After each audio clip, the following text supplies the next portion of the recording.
बंधुओं, मैं विनोद पांडे शाश्वत सनातन संस्कृति में आप सभी का बहुत बहुत स्वागत करता हूं।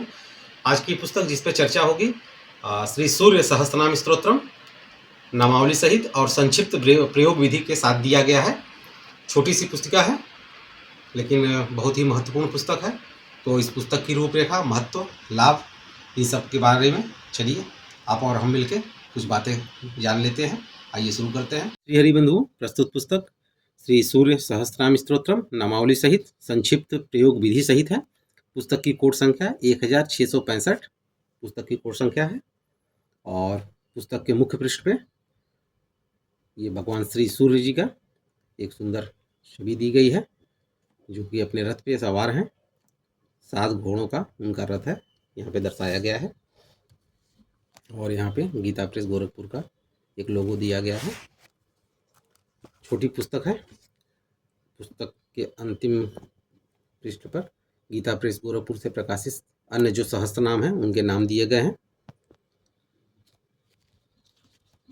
तो आइए पुस्तक के बारे में और जानकारी लेते हैं। यहाँ पे प्रथम पृष्ठ पे वही श्री सूर्य सहस्त्रनाम स्तोत्रम नामावली सहित संक्षिप्त प्रयोग विधि सहित गीता प्रेस गोरखपुर ऐसा लिखा हुआ है।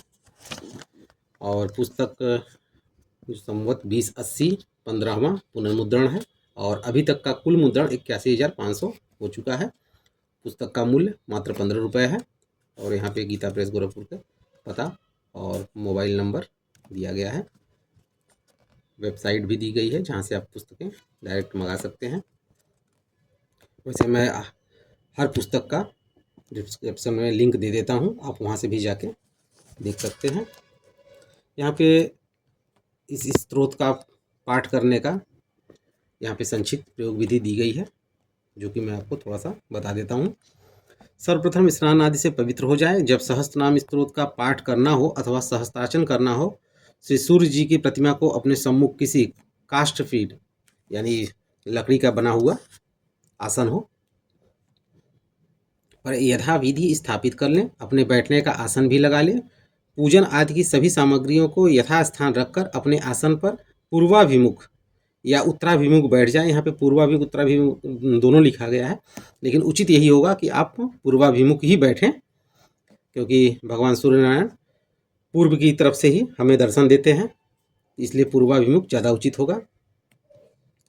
ये उत्तराभिमुख उनके लिए है जहाँ की कुछ असुविधा हो, उनको अगर पूर्व की तरफ मुँह करके बैठने में, वो उत्तराभिमुख बैठ सकते हैं। दीपक लगाकर पूर्वाभिमुख रख दें और हाथ धो लें। दीपक लगाकर पूर्वाभिमुख रखने का तात्पर्य यह है कि जो दीपक की लौ है, जो बाती है, वो पूर्व की तरफ हो। उसके बाद दीप ज्योतिर्नमोस्ते कहकर पुष्प अर्पित कर कर्म साक्षी दीपक का पूजन कर लें, तिलक लगा लें तथा निम्न मंत्रों से आचमन करें। ओम केशवाय नमः, ओम नारायणाय नमः, ओम माधवाय नमः तथा ओम ऋषिकेशाय नमः कहकर हाथ धो लें। फिर निम्न मंत्र से अपने ऊपर जल छिड़क कर मार्जन कर लें। ओम अपवित्रो पवित्रो वा सर्वावस्था गतोऽपि वा य स्मरेत् पुण्डरीकाक्षां स वायाभ्यन्तरः शुचि। ओम पुण्डरीकाक्ष पुनातु, ओम पुण्डरीकाक्ष पुनातु, ओम पुण्डरीकाक्ष पुनातु।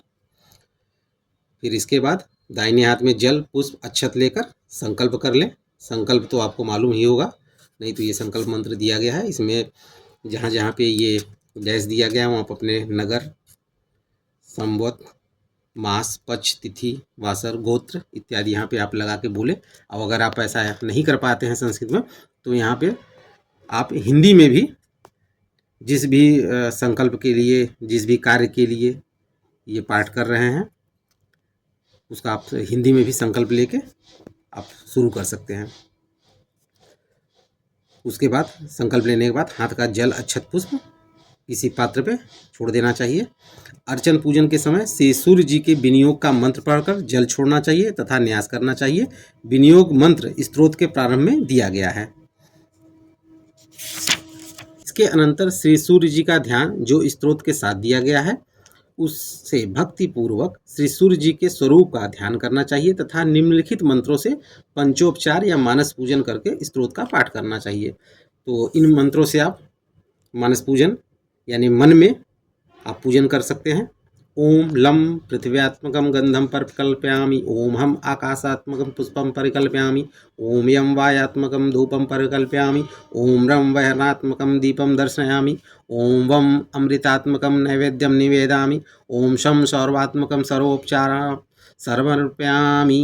इस तरह से आप इन मंत्रों से मानस पूजन कर सकते हैं। और फिर सहस्त्रार्चन करते समय उपलब्ध सामग्रियों से षोडोपचार या पंचोपचार जो आपको सुविधा करे पूजन करना चाहिए।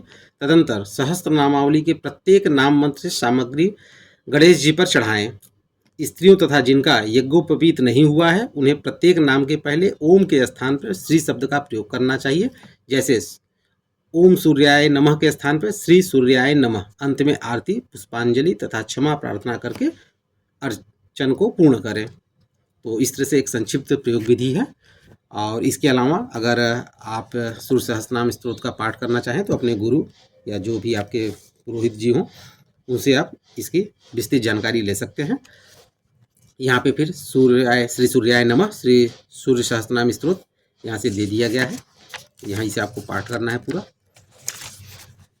और इस प्रकार जैसे ही सूर्य सहस्त्रनाम यहाँ पे जैसे देख सकते हैं कि ये भविष्य पुराण के सप्तम कल्प से यहाँ पे लिया गया है ये।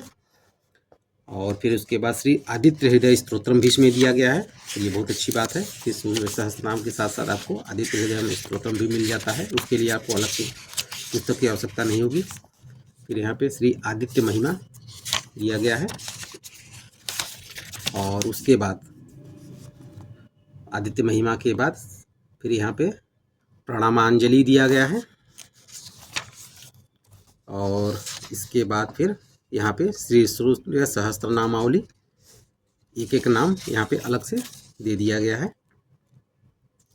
तो स्तोत्र पाठ अगर जो न कर सके पूरा वो ये नामावली का भी पाठ करके संपूर्ण लाभ उठा सकते हैं।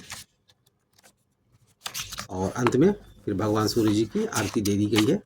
तो इस पुस्तक में भगवान श्री सूर्य के कई स्तोत्र दे दिए गए हैं, तो आप इनसे लाभ उठा सकते हैं। अब सबसे महत्वपूर्ण जो प्रश्न आता है, चलिए इस पुस्तक में पेज कितने हैं इसकी बात नहीं हुई थी, तो कुल पृष्ठ 128 है, ये भी मैं बता देता हूँ। हाँ, तो मैं ये कह रहा था कि अगर इस पुस्तक में जो सबसे महत्वपूर्ण बात अब आती है कि हमें कब और क्यों सूर्य सहस्त्रनाम का पाठ करना चाहिए। वैसे तो हमारे धर्म में, हिंदू धर्म में जो भी सहस्त्रनाम है, किसी भी स्तोत्र मंत्र नामावली का पाठ करने से आपको लाभ ही होगा, उसमें कुछ हानि नहीं होगी। लेकिन पाठों का एक समय है कि किन विशेष समय पे या किस विशेष परिस्थिति में कौन सा पाठ करने से आप ज़्यादा लाभ ले सकते हैं। तो आइए उसके बारे में एक छोटा सा चर्चा कर लिया जाए। तो इन सूर्य सहस्त्रनाम स्तोत्र का पाठ अपनी स्वास्थ्य, आरोग्यता, यश, कीर्ति और समृद्धि के लिए आप कर सकते हैं। अगर आप या आपके घर परिवार में कोई बराबर अस्वस्थ रहता हो, निरोगी रहता हो, तो इस पाठ को जरूर कराएं उनसे, या अगर वो असमर्थ हैं तो उनके लिए किसी ब्राह्मण के द्वारा करवा सकते हैं या आप खुद कर सकते हैं। आप अपने जीवन में यश, कीर्ति और समृद्धि चाहते हो तो भी इस पाठ का आप प्रयोग करिए।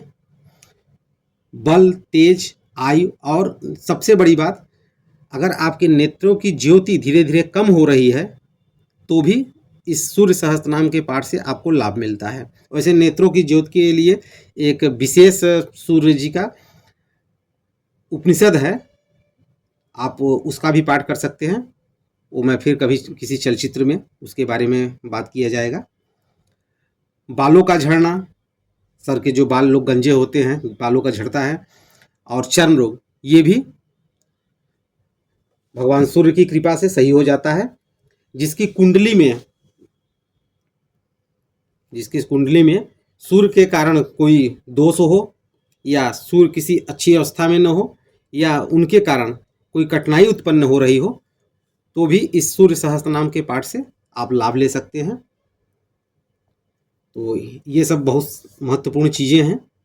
स्वास्थ्य, आरोग्यता, यश, कीर्ति, समृद्धि, बल, तेज, आयु, नेत्रों की ज्योति, बालों के झड़ने में, चर्म रोग में, इन सब मार्गों में भगवान सूर्य की कृपा से बहुत लाभ प्राप्त होता है। तो आप भी इस सहस्त्र नाम का पाठ करिए और ये लाभ उठाइए। इसी के साथ इस चलचित्र को विराम देते हैं। अगले चलचित्र में फिर नई बातों, नई पुस्तक के साथ प्रस्तुत होगा। तब तक के लिए आप सभी के सहयोग के लिए बहुत बहुत धन्यवाद।